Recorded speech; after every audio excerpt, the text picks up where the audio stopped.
In a world that often feels increasingly disconnected, timeless advice in the book, How to Win Friends and Influence People, remains incredibly relevant.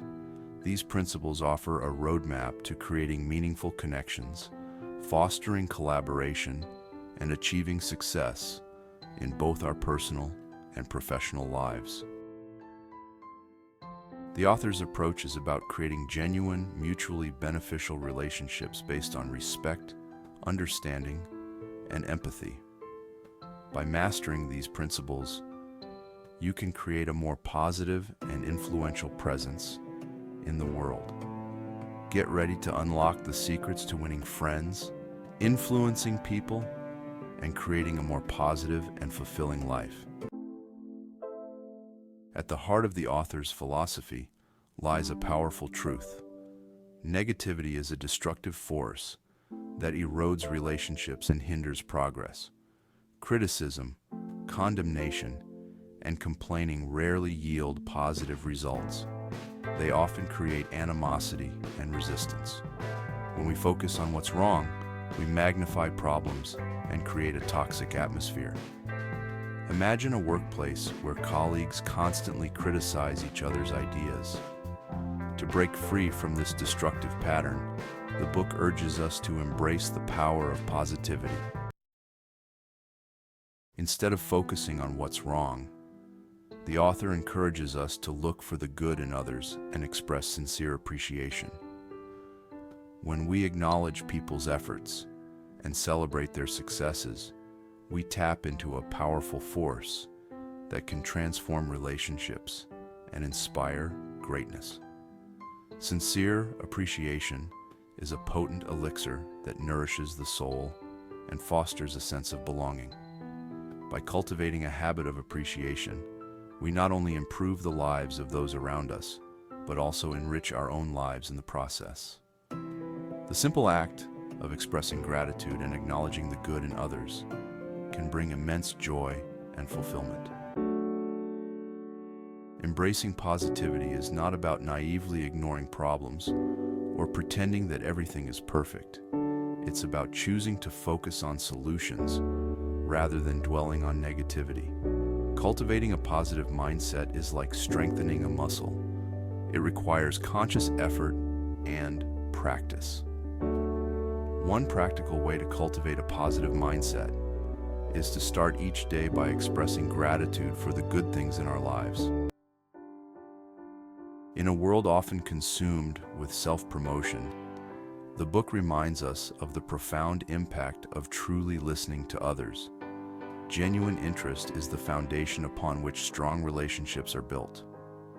When we take the time to truly understand someone's perspective, we create a space for connection and empathy to flourish. Too often, we approach conversations with the intention of simply getting our own points across. When we make a conscious effort to listen attentively, we open ourselves up to new perspectives and deepen our understanding of others. One of the most effective ways to demonstrate genuine interest is by asking thoughtful questions. When we ask questions that encourage others to share their thoughts, feelings, and experiences, we show that we value their perspectives. Think about the difference between asking superficial questions versus open-ended questions that invite deeper conversation. When we ask questions with genuine curiosity, we invite others to open up and reveal their true selves. Be curious, be present, and let your questions reflect your genuine interest in the person you're with. Developing genuine interest in others is an ongoing practice, not a one-time effort. It requires us to cultivate a sense of curiosity about the world around us and the people in it. One way to cultivate curiosity is to make a conscious effort to step outside of our comfort zones and engage with people from diverse backgrounds and experiences. As we open ourselves up to new perspectives and experiences, we challenge our own assumptions and expand our understanding of the world. The author famously said, "A person's name is to that person the sweetest and most important sound in any language." When we take the time to remember and use someone's name, we convey a powerful message of respect and recognition.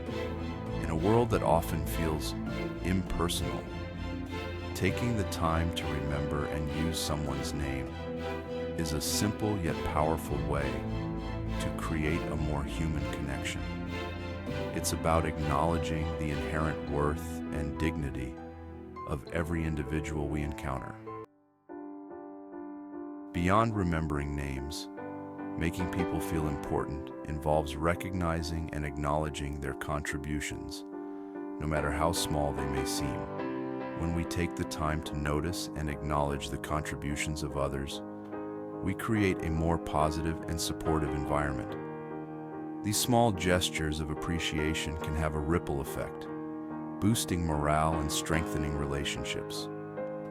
When people feel valued for their contributions, they're more likely to be engaged, productive, and committed. At the heart of making people feel important lies a fundamental principle: respect. Respect is not about agreeing with everything someone says or does. It's about treating them with dignity and consideration, even when we disagree.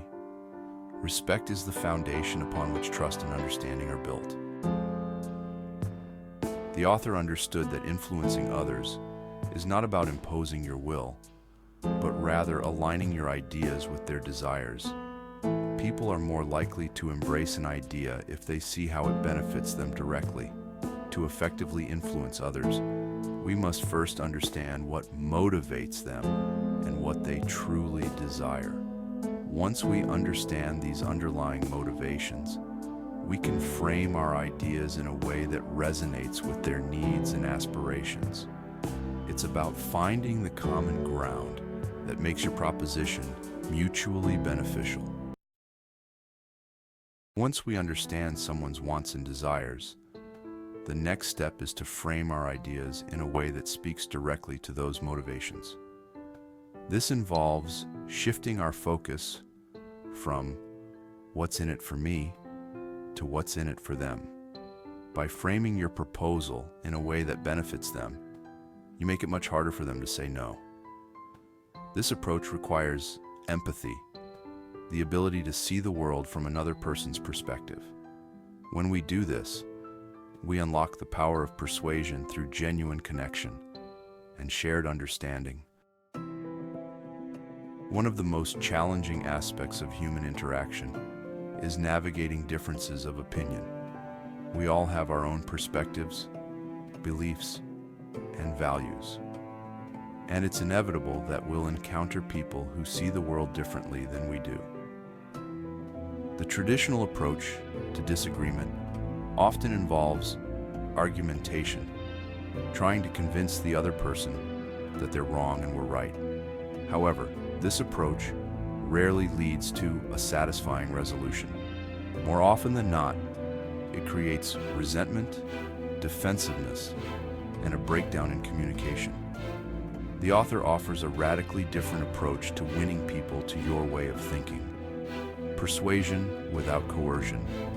He understood that people are more likely to embrace an idea if they feel like they've arrived at the conclusion themselves, rather than having it forced upon them. The key, he argued, is to guide, not dictate, to inspire, not impose. Instead of engaging in heated debates or trying to prove your point at all costs, the author encourages us to approach disagreements with humility and a genuine desire to understand the other person's perspective.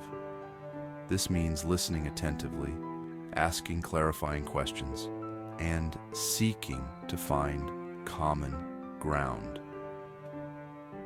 By creating a safe space for dialogue and mutual respect, we open the door to persuasion without coercion. When people feel heard and understood, they're more likely to be open to considering alternative viewpoints, even if those viewpoints differ from their own. One of the most effective techniques for winning people to your way of thinking is to involve them in the process of finding a solution. Instead of presenting your idea as a fait accompli, invite their input, solicit their feedback, and make them feel like they're part of the decision-making process. When people feel like their opinions are valued, they're more likely to be invested in the outcome. Even if the final decision isn't exactly what they had in mind, they'll be more likely to support it if they feel like they've had a voice in the process. This collaborative approach requires a shift in mindset from I need to convince them to let's figure this out together. It's about creating a sense of partnership where everyone feels like they're working towards a common goal. One way to foster collaboration is to ask open-ended questions that encourage others to share their thoughts and ideas. Instead of saying, "Here's what I think we should do," try saying, "What are your thoughts on this?" Or "How do you think we could approach this challenge?" By creating a space for open dialogue and shared problem solving, you'll not only increase the likelihood of winning people to your way of thinking, but also foster a more collaborative and innovative work environment. As we conclude our exploration of the author's timeless principles, it's striking how relevant his teachings remain in today's rapidly evolving world. In an age often characterized by digital distractions, superficial connections, and a relentless pursuit of self-interest, the author's emphasis on empathy, respect, and genuine human connection is more refreshing and essential than ever. His insights remind us that success in life is not solely determined by our IQ, our talents, or our technical skills. While those factors undoubtedly play a role, it's our ability to connect with others, build strong relationships, and inspire those around us that truly unlocks our potential and paves the way for lasting fulfillment. The author's principles are not mere platitudes or quick fixes. They are timeless truths rooted in a deep understanding of human nature. They are a testament to the power of empathy, the importance of genuine interest in others, and the transformative impact of making people feel valued and appreciated. By embracing these principles, we not only enhance our own lives, but also create a ripple effect of positivity that extends outwards, influencing our families, our workplaces, and our communities. The beauty of the author's teachings lies in their simplicity and practicality. They are actionable strategies that anyone can implement in their daily lives. Whether we're interacting with colleagues, loved ones, or strangers, the principles we've explored provide a roadmap to building stronger relationships. Imagine a world where people genuinely listen to each other and where everyone felt seen, valued, and appreciated. This is the world that the author envisioned. While we may not be able to single-handedly change the world, we can embody these principles in our own lives. In doing so, we create a more fulfilling existence for ourselves and inspire others. So, let us embrace the timeless wisdom of the author. Let us approach each interaction with genuine interest and empathy, and strive to create a world where respect and human connection are the rule.